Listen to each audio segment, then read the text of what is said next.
شما احساس نکردید که بعد سراسر دسترس شدن، خیلی سراسر کنه این نسبی است، البته دسترس شدن میراث عرفانی و اسلامی که پیشتر به اندازه ممنوع بود و برابری مثلا اعلان شدن بازسازی، همین چیز نهایت به طرز فراوان دسترس مردم شد، نشر شد، چاپ شد و بسیار چیزایی که قبلا ممنوع بود و ما پیدا کردیم و خواندیم. بعد همین چیزا دسترس مردم شدن در شکل زیاد اعتبار ادبیات امروزی ما کم نگردید در نظر خواننده. من مثلا همین خیلی خلاصه کردم و که همون چیزا که بیشتر شدن توجه خواننده کمتر شد گویا به ادبیات امروزی ما. به نظر من فرهنگ اسلامی و عرفان اسلامی هیچ وقت از ادبیات اصیل جدا نبود، هیچ وقت.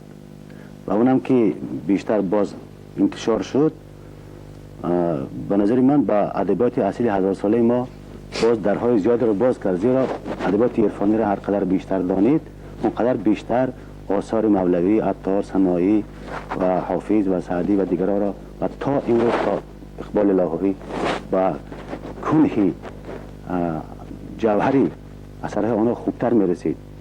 چنانکه حافظ میگد صبح خیزی و سلامت طلبی چون حافظ هر چی کردم همه از دولت قرآن کردم.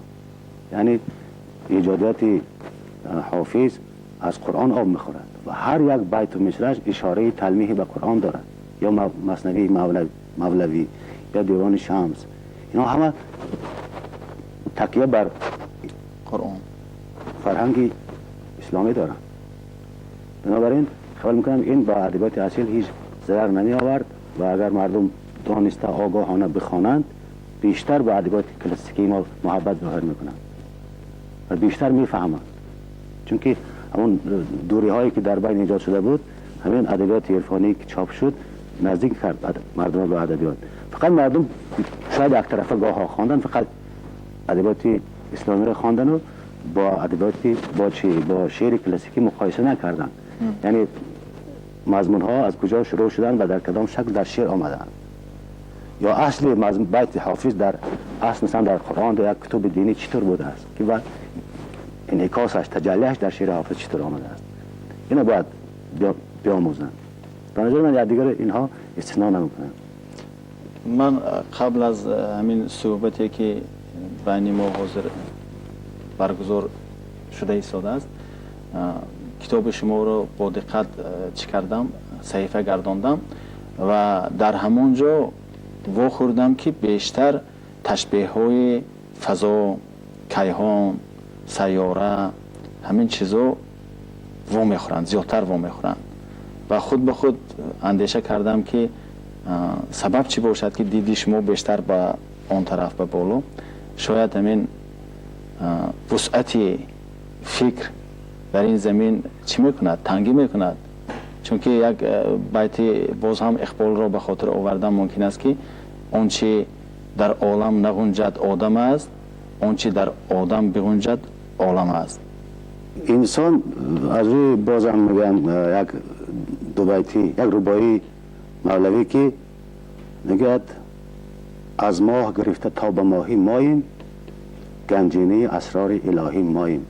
یعنی در روی زمین و در زیر آسمان انسان یک آفریده بهترین تاج آفرینش، جوهر آفرینش چنان که خیام میگوید انسان است. بنابراین وقتی که انسان تنها در فضای کائنات میبینید واقعا روحش به بالا میرد، روحی او همیشه به سوی آسمان ها، به سوی خدا نگرانده میشد. چنان که باز مولوی میگوید ما زی بالایم بالا میرویم، ما زی دریاییم دریا میرویم، ما از اینجا و از اینجا نیستیم، ما زی بیجاییم بیجا میرویم. یعنی روح انسان همیشه باید به آفریدگار برخورد و همین آرزو هم دارد. هر کس هم که مثلا آرزوی بهشت میکند، آرزوی فردا میکند که زنده باشد، روح زنده باشد، اینا همش یعنی پرواز روح انسان به سوی آسمان ها است، یعنی به سوی تکامل است، به سوی یافتن خود است یا رسیدن به اصل خود است.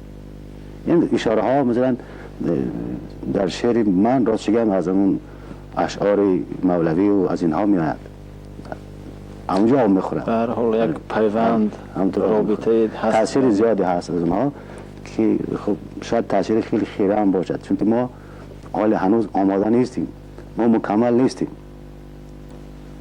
و آدم میخواد خودش تکامل بدهد و خودش میخواد با آسمان و کائنات و زمین و هر چی که در میل میکند محیط ما هست از اون با بزرگتراش با عروج میکنه. یعنی برای خودش دریافتن، مقصد همین است. خب این تشبیه هایی که در فضا و کیهان و چی گفتیم، لیکن باز تشبیه زمینی هم زیاد وام میخورد. تشبیه دریا چه خصلت در بسیار شعرهایتان دریا رو یعنی به خود بسیار نزدیک و قرین میبینید.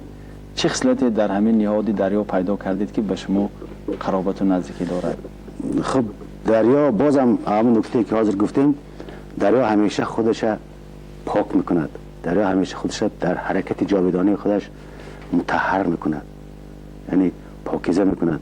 از همین لحاظ در خلقه میگن که اگه آب سیغل گردد حلال است. مثلا از همین نظر یک جای عبرت آموزی از دریا هست که انسان هم باید خودش مثل دریا، اصلا دریا منظور من رود است، رودخانه است، چون که دریا دو معنی هم دارد، هم رود هم دریا و هم بحر هم معنی دارد. بله. اصلا بیشتر هم رودهای کوهستان ما هستند که بسیار پاک و زلال هستند و چون از بچگی من با این جویها و دریا و رودخانه ها اونس گرفتم و یک جزئی زندگی من است و همیشه من از دریا پاکی و صفا و باز چنان گفتم پاکیزه کردن جهان معنوی خود تمنا دارم و بیشتر برای همین مراجعت میکنم به دریا و شعر بسیارم گفتم، هم در غزل ها هم شعر علیحده. دو ره سازیم و دو تنها من و دریا هم